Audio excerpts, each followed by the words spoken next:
అమ్మ నీ దగ్గర బోలెడంత శక్తి ఉంది. ఎవరైనా శక్తి ఉన్న వాళ్ళు ఏం చేస్తారు, ముందు బిడ్డలకి చూసుకుంటారు. పెద్ద కొడుకు విఘ్నేశ్వరుడికి ఏమైనా చేద్దామంటే ఏం చెయ్యాలి, ఆయనే పరమశక్తివంతుడు, ఇంకా నువ్వు ఆయనకేం చెయ్యక్కర్లా. ఇక రెండో వాడు సుబ్రహ్మణ్యుడు మహాజ్ఞాని, ఆయనకేమీ చెయ్యక్కర్లా. మీ ఆయన మహానుభావు, అమ్ముడిని కలిచేశాడు, ఇంకా ఆయన వివాహం ఎందుకు చేసుకుంటాడు. కానీ అలాంటి వాణ్ణి తపస్సు చేసి వంచి మెడలో తాళి కట్టించుకున్నావు, నీది కదా గొప్పతనం. కాబట్టి నువ్వు శంకరుడికి ఏం చేస్తావు నీ శక్తితో, ఏమీ చెయ్యక్కర్లా, ఆయన మహానుభావుడు. మరి నీ శక్తి అంతా ఏం చేస్తావు, పెద్ద కొడుక్కి నువ్వేం చెయ్యక్కర్లా, రెండో వాడికి చెయ్యక్కర్లా, మీ ఆయనకి చెయ్యక్కర్లా, మీ శక్తిని అంతటిని ఏం చేస్తావు అంటే నన్ను వచ్చి అడగక్క. ఎవడైనా వచ్చి ఆవిడ దగ్గర ఇలా వంగితే చాలట, అప్ప ఒక్కడ దొరికాడు రాని ఇవ్వడానికని ఇచ్చేస్తుంది.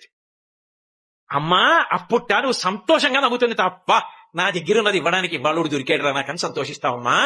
కావలసిందల్లా నీ దగ్గరికి వచ్చి నిటారుగా వెదురు బద్దలా నిలబడ్డం కాదు. ఇలా వంగ సిద్ధు మహానుభావుడు పరమశివుని యొక్క ఇల్లాలివి. అమ్మా లోకములను కన్న తల్లివి, అపారముగా అనుగ్రహించగలిగినటువంటి జగన్మ